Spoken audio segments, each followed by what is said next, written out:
علاج نبوی سائنسی طریقوں کے عین مطابق۔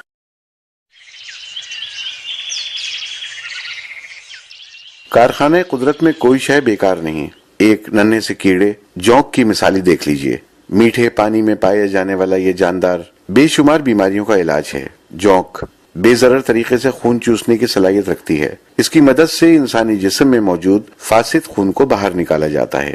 اس حقیقت کو فراموش نہیں کیا جا سکتا کہ جب بھی طب کا ذکر آتا ہے تو ذہن خود بخود طب نبوی صلی اللہ علیہ وآلہ وسلم کی طرف جاتا ہے۔ طب نبوی کی اہمیت بھی اپنی جگہ خود ایک حقیقت ہے، اور اگر کوئی ماہر اس طریقے سے علاج کر رہا ہے تو یقیناً نتائج بہت اچھے سامنے آتے ہیں، کیونکہ بہت سی احادیث کو آج کی سائنس 100% درست ثابت کرتی چلی جا رہی ہے کہ نبی اکرم صلی اللہ علیہ وآلہ وسلم جو علاج اور طریقہ اپنی احادیث کے ذریعے بتا چکے ہیں وہ حرف بحرف سائنسی بنیادوں پر کام کرتے ہوئے انسان کو بیماری سے نجات دیتی ہیں۔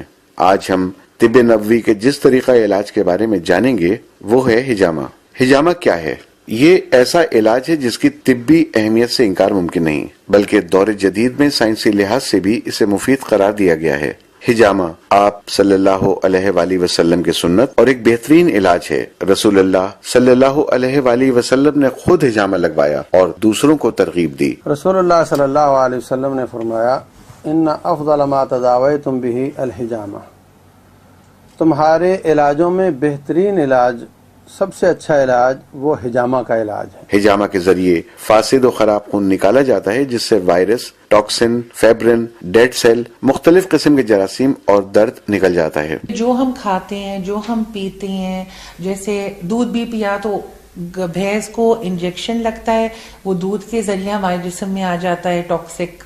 اسٹیرائڈز دیتے ہیں چکن کو کہ وہ کم سے کم ٹائم میں زیادہ وزن اٹھا لے۔ سگریٹ اسموک ہے، ڈیزل فیومز ہیں، پیٹرول فیومز ہیں جو ہمارے سانس کے ذریعے اندر چلے جاتے ہیں، جو ہم کھاتے ہیں، جو ہم پیتے ہیں، ہر چیز میں ٹاکسن ہے۔ آپ کی اپنی باڈی ٹاکسن بناتی ہے۔ ہر نیگیٹو ایموشن جیسے کہ غصہ، فرسٹریشن، ٹینشن، پریشر، سٹریس، یہ ساری چیزیں ٹاکسنز بناتی ہیں۔ اور ہر ایلوپیتھک دوائی، آپ نے ڈاکٹر کی دوائی کھائی ہے، اس کے ٹاکسن آپ میں موجود ہیں۔ اب آپ کی باڈی بہت سارے ٹاکسنز واش آؤٹ کر دیتی ہے، لیکن بہت سارے جمع بھی ہو جاتے ہیں، اور جیسے جیسے آپ بڑے ہوتے چلے جاتے ہیں ویسے ویسے وہ جمع ہوتے جاتی ہے۔ اگر یہاں جمع ہو گئے تو آپ کے گھٹنے کام کرنا بند ہو جائیں گے، اگر یہاں جمع ہو جائے تو آپ کو سٹریس ہو جائے گا، یہاں پیچھے یہاں جمع ہو گئے تو گردے فیل ہونے کا اندیشہ ہے، یہاں جمع ہو گئے تو کولیسٹرول ہو جاتا ہے۔ تو ہر جگہ کے کو ریلیٹڈ پوائنٹس ہیں، تو جہاں جمع ہو جائیں گے وہ والا آرگن یا وہ والا جسم کا حصہ کمزور ہو اور فیل ہوتا چلا جائے گا۔ تو اللہ پاک کے فضل سے اور کرم سے حجامہ اتنی بہترین اور اتنی خوبصورت علاج ہے کہ یہ آپ کو یہ پرووائڈ کرتی ہے۔ خون کی گردش دوبارہ اپنی قدرتی حالت پر آ جاتی ہے، جبکہ حجامہ لگوانے سے کمزوری بھی نہیں ہوتی۔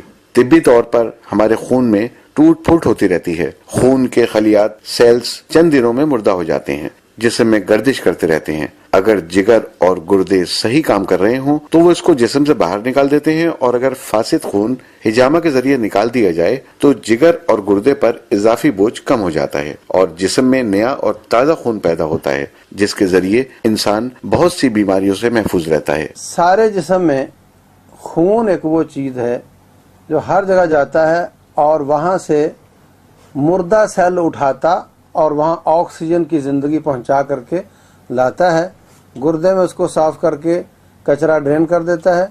اس طریقے سے یہ گھوم گھوم کر پورے جسم کی صحت اور صفائی کا کام کر رہا ہوتا ہے۔ جس طرح کسی شہر میں وہاں کی بلدیہ والے کچرا اٹھانا بند کر دیں تو تعفن سے جو بیماریاں پیدا ہوں گی وہاں پر، ایسے ہی اگر جسم کے دور دراز کے کسی علاقے میں اور خاص طور پہ چمڑے کے اندر جو باریک باریک وینز ہوتی ہیں وہاں پر اگر خون کا دوران ختم ہو جائے یا کم ہو جائے، وہاں سے نہ مردہ سیل اٹھائے جاتے ہیں، نہ وہاں آکسیجن پہنچائی جاتی ہے، جس سے وہاں بیماریاں پیدا ہوتی ہیں، اور وہاں جو چھوٹے چھوٹے مسلز ہیں، پٹھے ہیں، ان کو آکسیجن کی خوراک نہیں ملتی تو مختلف قسم کی دردوں کا سبب بنتے ہیں۔ تو جب ٹریفک جام ہو جاتی ہے تو وہاں پر کپ لگا کر خون کو کھینچ کر کٹ لگا کر، اور وہ خون جو خون کی ٹریفک کو بند کرنے کا سبب بنا ہوا ہے اس کو نکال کر پھینک دیا جاتا ہے اور وہ خون کا دوران چلنا شروع ہو جاتا ہے، آکسیجن فراہم ہونے لگ جاتی ہے، جبکہ اسے لگوانے میں کوئی مضر اثرات یعنی سائیڈ ایفیکٹس بھی نہیں ہیں۔ ہجامہ یا کپ تھراپی کا تاریخی جائزہ۔ ہجامہ کوئی نیا علاج نہیں ہے بلکہ یہ ایک قدیم و مفید علاج ہے۔ آپ صلی اللہ علیہ وآلہ وسلم کی بعثت سے کافی سال قبل تقریباً دنیا کے ہر کونے پر موجود تھا اور عرب میں ہجامہ لگوانے کا بہت رواج تھا۔ یہ طریقہ علاج عہد نبوت سے بھی کئی سو سال پرانا اور اس وقت سے کامیاب طریقے سے چلا آ رہا ہے۔ ہجامہ کی ابتدا طب کی تاریخی کتب میں 5500 سال قبل مصر سے جوڑی جاتی ہے، جس میں مخصوص جانوروں کے سینگوں کو فاسد خون جمع کرنے کے برتن کے طور پر استعمال کیا جاتا تھا، جس کے باعث اسے سینگی لگوانے کا نام دیا گیا ہے، جبکہ اس کا نام علاج بالقرن یعنی ہارن تھراپی رکھا گیا تھا۔ مختلف قوموں میں ہزاروں سال سے لوگ اس کے ذریعے بہت سی بیماریوں کا علاج کرتے تھے۔ ہجامہ کی مختلف تصاویر اور علامات قدیم مصریوں کے دربار میں پائی جاتی تھیں۔ وہ مختلف طریقوں سے علاج ہجامہ کرتے تھے۔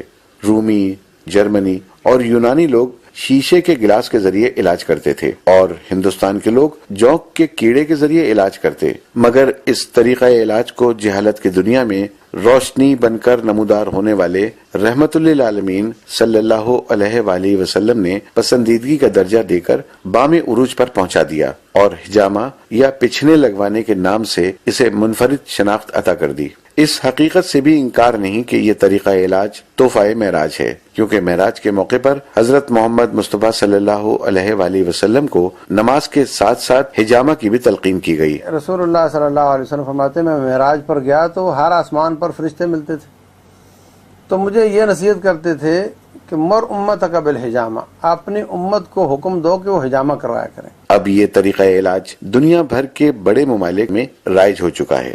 کپ تھراپی کی تعلیم کہاں اور کیسے؟ ہجامہ چونکہ قدیم علاج ہے اور یہ گرم و سرد دونوں علاقوں میں مفید ہے۔ چین کا یہ قومی علاج ہے اور وہاں پورے ملک میں کیا جاتا ہے۔ عرب ممالک کے علاوہ جنوب مشرقی ایشیا کے ملکوں میں بھی عام ہے۔ امریکہ اور یورپ کی یونیورسٹیوں میں ان طلباء کو جو کہ متبادل طب پڑھ رہے ہیں وہ ہجامہ یا کپ تھراپی پڑھایا اور سکھایا جاتا ہے۔ آکسفورڈ اور کیمبرج یونیورسٹی میں سن 1512 عیسوی سے 1940 تک باقاعدہ اسے پڑھایا جاتا رہا ہے، مگر پھر مخصوص ذہنیت کے لوگوں نے اسے اسلامی وحشیانہ طریقہ علاج قرار دے کر اس کی تعلیم ترک کر دی۔ لیکن پھر چند سال بعد لندن میں میڈیکل پروفیشنلز نے ایک متبادل علاج اور تھراپی کے بڑھتے ہوئے رجحان کو دیکھتے ہوئے سن 2008 میں برٹش کپنگ سوسائٹی کے نام سے ادارہ بنایا، جنہوں نے پہلے 2005 میں ہجامہ پر کامیاب تحقیق کے بعد اس کے علاج سے کافی لوگوں کو فائدہ پہنچایا۔ اب کپنگ سوسائٹی کے زیر اہتمام ہر دوسرے مہینے ترکی، انگلینڈ اور سعودی عرب کے تربیتی ورکشاپ باقاعدگی سے منعقد ہوتے رہتے ہیں۔ پاکستان کے مختلف شہروں میں بھی مخصوص ماہرین اور ڈاکٹرز ہیں جو اپنے طور پر اس علم کو آگے بڑھا رہے ہیں۔ میں نے ہسٹری آف ہجامہ لکھا، پروسیجر لکھا، اس کے بعد میں نے اپنے پیشنٹس کا دیکھا رسپانس کیا ہے کیا نہیں ہے، وہ میں نے سارا ایکیومولیٹ کیا۔ ساری الگ الگ سائٹوں میں تھوڑی الگ الگ حدیثیں تھی، وہ میں نے ساری کمپائل کی اور بک میں نے لکھی۔ رسول اللہ صلی اللہ علیہ وسلم نے فرمایا ان کان الشفاء ففی ثلاث، اگر شفا ہے تو 3 چیزوں میں ہے۔ ایک شرطۃ محجم و شربۃ عسل والکی، شہد پینا، شہد استعمال کرنا۔ نمبر 2 ہجامہ لگانا۔ نمبر 3 لوہا گرم کر کے زخم کو مندمل کرنے کی کوشش کرنا۔ لیکن میں اپنی امت کو لوہا گرم کر کے لگانے سے منع کرتا ہوں۔ اس کا حکم ناپسندیدہ اور مکروہ کا ہے، مجبوری ہو تو کیا بھی جا سکتا ہے، روٹین میں لوہا گرم کر کے جسم کو نہیں لگانا چاہیے۔ آج کل جب آپریٹ کرتے ہیں تو کاویے کے ساتھ، الیکٹرک کاویے کے ساتھ ساتھ زخم کو گرم بھی کیا جا رہا ہوتا ہے تاکہ خون زیادہ نہ نکلے، یعنی یہ گرم لوہا کر کے لگانے کا طریقہ آج بھی چل رہا ہے۔ تو 2 طریقے، ایک شہد کھانا اور ایک ہجامہ، یہ بہترین علاج ہے رسول اللہ صلی اللہ علیہ وسلم کے فرمان کے مطابق۔ جناب رسول اللہ صلی اللہ علیہ وسلم اس بات کا اظہار فرما رہے ہیں کہ امت اس نقطے کو سمجھے کہ اگر علاج پہ جانا ہے، تم کسی طریقہ علاج پہ جاتے ہو، ٹریٹمنٹ موڈیلٹی پہ جاتے ہو، تو ہجامہ اختیار کرو۔ کپ تھراپی کیوں کی جائے؟ انسانی عادت ہے کہ کوئی بھی کام کرنے سے پہلے یہ ضرور سوچتا ہے کہ اس میں میرا فائدہ کیا ہے. اسی طرح یہ سوال اہم ہے کہ کب تھراپی کا فائدہ کیا ہوگا اور کیوں کی جائے. چلتے اچانک میری پیٹھ میں اتنی شدت کی تکلیف ہوئی کہ مجھے بیچ مال میں بیٹھ جانا پڑا. اب مجھے امبیرسمنٹ بھی ہوئی کہ یہ مجھ سے کھڑا نہیں ہوا جا رہا, اتنی تکلیف ہو رہی ہے. تو میں نے حجامے لگوائے, اس کے بعد مجھے بہت فائدہ ہوا. میری تکلیف کا ٹائم جو ہے وہ کم سے کم ہوتا گیا, اور اب تو ماشاءاللہ 4.25 سال سے مجھے کبھی تکلیف سے کبھی نہیں ہوتی, نہ مجھے کبھی بیٹھنا پڑتا ہے تکلیف سے. میں بالکل ماشاءاللہ الحمدللہ بالکل پین فری ہو گئی. یہ اللہ کا کرم ہے, یہ اللہ کی رحمت ہے میرے اوپر. یقین جانیں اس کے اندر جو سکسیس ریٹ ہے وہ 80 to 90% ہے. ہم اس علاج کو علم کے ذریعے کرتے ہیں, لیکن علم کی بنیاد پہ نہیں کرتے, عقیدے کی بنیاد پہ کرتے ہیں. چونکہ صحت کا معاملہ ہے تو سوال انتہائی اہمیت اختیار کر جاتا ہے. تو اس کے جواب میں کچھ عام فائدے یہ ہیں کہ اس طریقہ علاج سے خون صاف ہو جاتا ہے, شریانوں پر اچھا اثر پڑتا ہے, پٹھوں کے اکڑاؤ کو ختم کرنے کے لیے مفید ہے, درد گردہ, دمہ اور پھیپڑوں کے امراض اور دل کے لیے مفید ہے, سر درد, درد شقیقہ اور دانتوں کے درد کو آرام دیتا ہے, آنکھوں کی بیماریوں میں مفید ہے, فشار خون میں آرام پہنچاتا ہے, کندھوں, سینہ, پیٹ کے درد میں مفید ہے, کاہلی, سستی اور زیادہ نیند آنے کی بیماریوں میں مفید ہے, ناسور, کیل مہاسوں اور خارش میں مفید ہے, زہر خوارنی میں مفید ہے, مواد بھرے زخموں کے لیے مفید ہے, الرجی میں مفید ہے, رحم کی بیماریوں اور ماہواری کے لیے مفید ہے. جو لیڈیز ہیں جن کو سروائکل پرابلم ہے, اسپونڈلائٹس ہے, فروزن شولڈر ہے, لوور بیک پین ہے, شیاٹیکا پین ہے, آرتھرائٹس کی وجہ سے گھٹنے نہیں چل رہے, یہ اس میں جو حجامے کا رزلٹ ہے وہ ڈرامیٹک ہے. تقریباً 5-6 سال پہلے میرے جوائنٹس میں بہت تکلیف تھی. گھٹنوں کی حالت یہ اب ہو گئی تھی چونکہ ویٹ بڑھتا جا رہا تھا. ویٹ کم کرنے کے لیے دوڑنا بھاگنا یہ سب پاپڑ بیل رہی تھی, لیکن فائدہ یوں نہیں ہو پا رہا تھا کہ میرے ہڈیاں کمزور ہوتی جا رہی تھیں. پھر میری چھوٹی بہن ہے جسے حجامہ کے بارے میں کافی معلومات تھی, پھر انہوں نے مجھے میری حجامہ کیا. الحمدللہ میرے حجامہ کرنے سے میرے جوائنٹس میں کافی تقویت مجھے ملی اور میں چلنا پھرنا میرا کافی بہتر ہو گیا. میں زمین پہ بالکل نہیں بیٹھ سکتی تھی, اب الحمدللہ میں کھانا بیٹھ کے زمین پہ کھاتی ہوں. سیڑھیاں میں بالکل نہیں چل سکتی تھی, الحمدللہ اب میں سیڑھیاں بھی چڑھ لیتی ہوں. پلس یہ مجھ میں کافی یعنی توانائی سی محسوس ہونے لگی. لوگ دوائیوں اور گولیوں کو زیادہ ریفر کرتے ہیں, تو مجھے چونکہ حجامہ سے اتنا فائدہ ہوا ہے کہ میں سمجھتی ہوں کہ لوگ جو دوائیوں کے پیچھے بھاگتے ہیں وہ اپنے ویسٹ آف منی بھی ہے اور ویسٹ آف ٹائم بھی ہے. تو بجائے دوائیوں کے, چونکہ میں نے خود اپنے اوپر حجامہ آزمایا ہے اور مجھے کافی ریلیف ملا ہے اس حجامے کے توسط سے. چونکہ میرے گھٹنوں میں درد تھا, میں چل نہیں سکتی تھی, مجھے بہت سی تکلیفیں تھیں, اور حجامہ صرف ایک بیماری کے نظریے سے میں نے کیا ہے, اور مجھے جو افادیت ملی ہے, جو مجھے فائدہ ہوا ہے, وہ مجھے کئی بیماریوں کو محسوس ہوا ہے. گھٹیا اور عرق النساء میں مفید ہے. جسم کے کسی حصے میں درد ہو تو اس جگہ لگانے سے فائدہ ہوتا ہے. بہت زیادہ میرے سر میں درد رہنے لگا تھا, اور میرا جو ہے نا وہ بلڈ جب جو ہے نا وہ زمین پہ میں پاؤں رکھتی تھی تو مطلب مجھے کرنٹ سا محسوس ہوتا تھا. میرا ہاضمہ بھی خراب ہو گیا تھا, خارش کا بھی میرا بہت مسئلہ تھا. حکمت سے مجھے تھوڑا بہت فائدہ ہوا تھا, لیکن مکمل طور پہ میں ٹھیک نہیں ہو پائی تھی نا, اور سوجن بھی بہت رہتی تھی. پھر مجھے حجامہ کے بارے میں علم ہوا کہ اس طریقے سے علاج ہوتا ہے, خاتون ہیں جو وہ کرتی ہیں. پھر میں نے اس کی معلومات کی, اسی طریقے سے میں نے جو ہے نا وہ اپنا علاج پہ شروع کیا آہستہ آہستہ, تو مجھے بہت فرق پڑا نا. تو پھر میری دلچسپی بڑھی کہ جب میں نا امید ہو گئی تھی اور اللہ تعالیٰ نے اس سنت طریقہ علاج سے مجھے شفا دیے. صحت یاب لوگ بھی کرا سکتے ہیں کیونکہ یہ سنت ہے اور اس میں بیماریوں سے بچاؤ ہے. ماہرین کے تجربے کے مطابق جن امراض میں لوگوں کو شفا حاصل ہوئی ان میں قابل ذکر خاص طور پر درد سر, ٹینشن کی وجہ سے درد سر, ڈپریشن, درد شقیقہ, کندھوں کا درد, گردوں کا درد, بلڈ پریشر, سر چکرانا, کان میں آوازیں آنا, کمر کا درد, عرق النساء, ایڑی کا درد, ٹانگوں کا درد, نفسیاتی امراض, جادو, سحر, برس, الرجی وغیرہ جیسے امراض شامل ہیں۔ 4 پوائنٹ اگر آپ کولیسٹرول کے لگائیں گے 3 مہینے تک 4 مہینے تک، پہلے آپ اپنا لپڈ پروفائل کرا کے دیکھ لیں، 3 یا 4 سٹنگ کرانے کے بعد دیکھیں تو وہ ڈراسٹکلی فال ہو جائے گا۔ کپ تھراپی یا ہجامہ سے متعلق احادیث مبارکہ۔ ایک روایت میں ہے کہ حضور اقدس صلی اللہ علیہ وسلم نے فرمایا، ہجامہ کروانا دواؤں سے بہتر ہے، تمہاری دواؤں میں سب سے بہترین دوا یعنی علاج ہجامہ ہے۔ البخاری و مسلم، بخاری 5696، مسلم 4122۔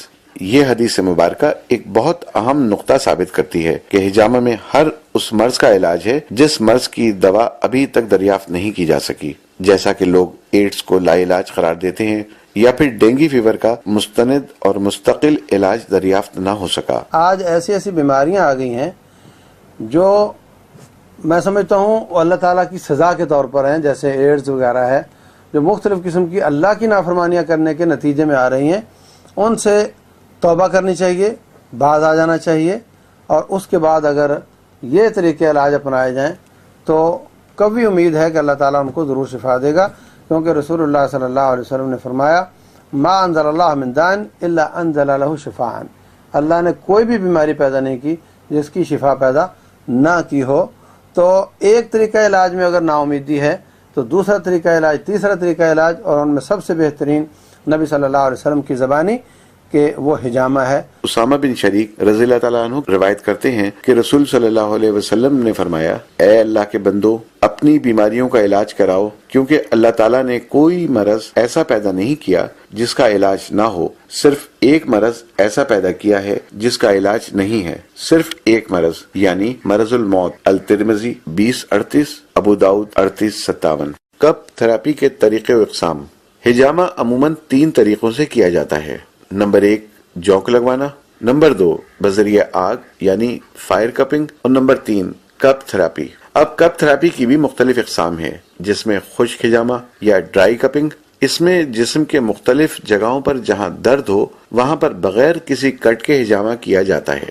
دوسری قسم میں مساج الہجامہ، میسج اینڈ موونگ کپنگ، اس میں مریض کے جسم پر زیتون کا تیل لگا کر کپ کے ذریعے مختلف جگہوں پر بغیر کسی کٹ کے مساج کیا جاتا ہے۔ ان دونوں قسموں میں کسی وقت یا دن کی قید نہیں ہے۔ ان دونوں قسموں سے بیماریوں میں عارضی فائدہ پہنچتا ہے، اور یہ دونوں قسمیں سنت میں شامل نہیں ہیں۔ تیسری قسم جو کہ سنت رسول صلی اللہ علیہ وآلہ وسلم ہے، وہ ہے بلڈ کپنگ۔ اس ہجامہ میں جسم کے مختلف جگہوں اور حصوں پر جہاں ضرورت ہو بلیڈ کے ذریعے کٹ لگا کر فاسد خون نکالا جاتا ہے۔ اس میں ہر بیماری کا علاج ہے۔ یہ کسی ماہر تھراپسٹ یا ڈاکٹر سے لگوانا چاہیے جس نے باقاعدہ اسے سیکھا ہو اور پریکٹس کسی ماہر استاد کی زیر نگرانی کی ہو۔ ان قسموں کے علاوہ آج کل اور بھی بہت سی ہجامہ کی صورتیں منظر عام پہ آ رہی ہیں، جن میں ہربل کپنگ یعنی جڑی بوٹیوں کے ذریعے، شعاؤں اور لیزر کے ذریعے، واٹر کپنگ پانی اور بخارات کے ذریعے، مقناطیس کے ذریعے، میگنیٹ کپنگ سوئی کے ذریعے، نیڈل کپنگ وغیرہ۔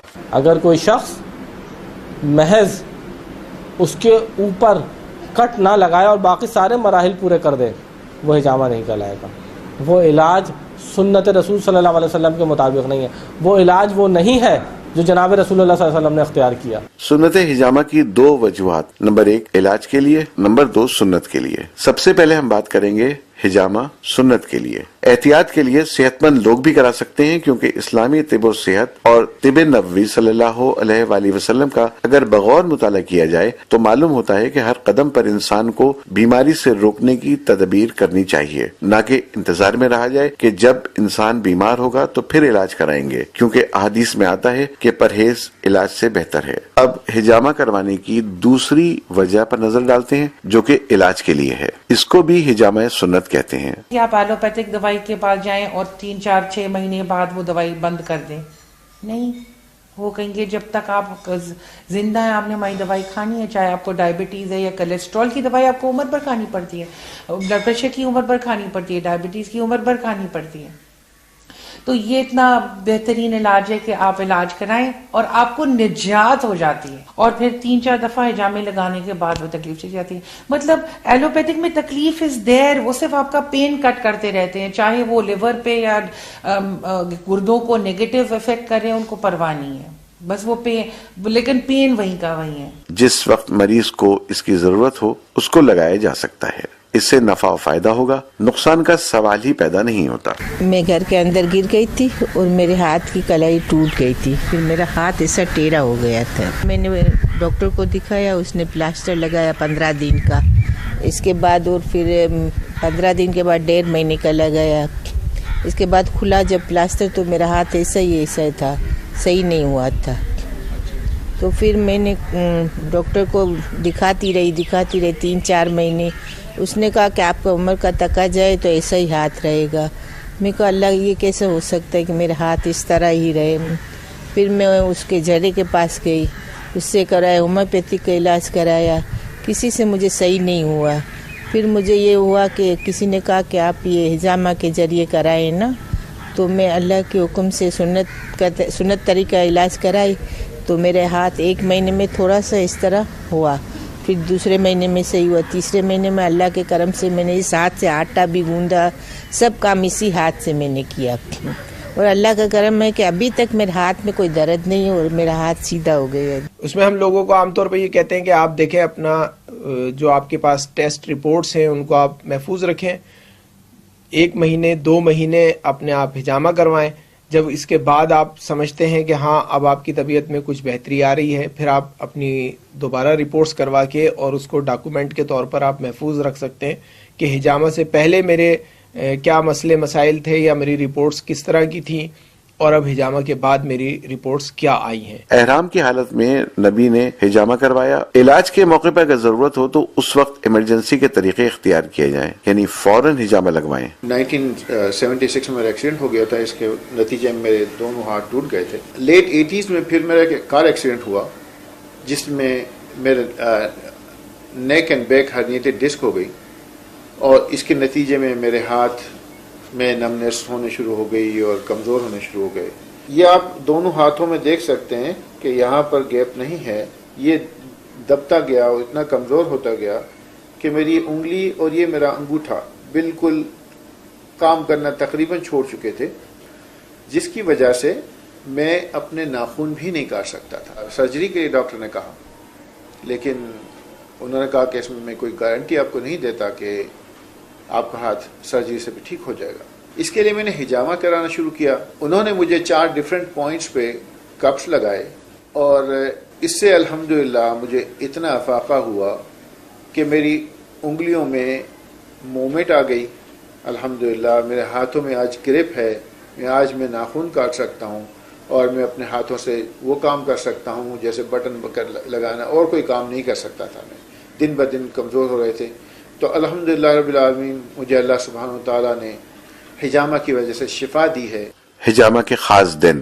کپنگ تھراپی کا طریقہ کار اپنی جگہ، مگر اسے 3 دن چاند کے حساب سے 17، 19 اور 21 کی تاریخیں حجامہ کے خاص دن ہیں، جس میں شفا یقینی ہوتی ہے، جو کہ حدیث شریف سے بھی ثابت ہے کہ حضرت ابو ہریرہ رضی اللہ تعالی عنہ حضور صلی اللہ علیہ وسلم کا ارشاد نقل کرتے ہیں کہ چاند کی 17 تاریخ کو حجامہ لگوائیں تو ان میں ہر بیماری کے لیے شفا ہے۔ ابو داؤد، ابن ماجہ 3486، الحاکم 7476۔ حضرت انس بن مالک رضی اللہ تعالیٰ عنہ فرماتے ہیں کہ اگر کسی نے حجامہ کروانا ہو تو وہ اسلامی عربی حساب سے 17، 19 اور 21 تاریخ کو حجامہ کروائے، اس میں شفا کے زیادہ چانس ہوتے ہیں۔ تاریخ عربی کی مغرب سے شروع ہوتی ہے، تو 16 اور 17 کے بیچ کی رات کی جو مغرب ہے اس کے بعد 17 شروع ہو جاتی ہے، تو 16 کے بعد جو مغرب آئے گی وہاں سے جو 17 کے بعد مغرب آئے گی وہاں تک یہ 17 تاریخ ہے۔ اسی طرح 19 تاریخ اور 21 تاریخ، تو ان دنوں میں کوشش کرنی چاہیے کہ حجامہ کروایا جائے۔ اگر کوئی مجبوری ہو تو کسی تاریخ میں بھی کروا لے، اکثر اوقات اللہ تعالیٰ عافیت دے دیتا ہے، لیکن جو زیادہ بہتر دن ہیں رسول اللہ صلی اللہ علیہ وسلم کے فرمان کے مطابق وہ 17، 19 اور 21 عربی اسلامی حساب سے۔ کپنگ تھراپی کتنی عمر میں اور کتنی بار؟ حجامہ ہر عمر میں لگوایا جا سکتا ہے، مگر معمر اور زیادہ کمزور بوڑھے حضرات کو حجامہ لگاتے وقت احتیاط کرنی چاہیے۔ میرے دانتوں میں مسئلہ ہوا اور میرے مسوڑوں میں سوجن اور خون آنا، اور اس طرح میرے دانتوں میں بہت تکلیف رہی، اور آہستہ آہستہ کر کے میری داڑیں خراب ہونی شروع ہوئیں، اور پھر ایک کے بعد ایک اس طرح تقریباً میرے کافی عرصے میں جیسے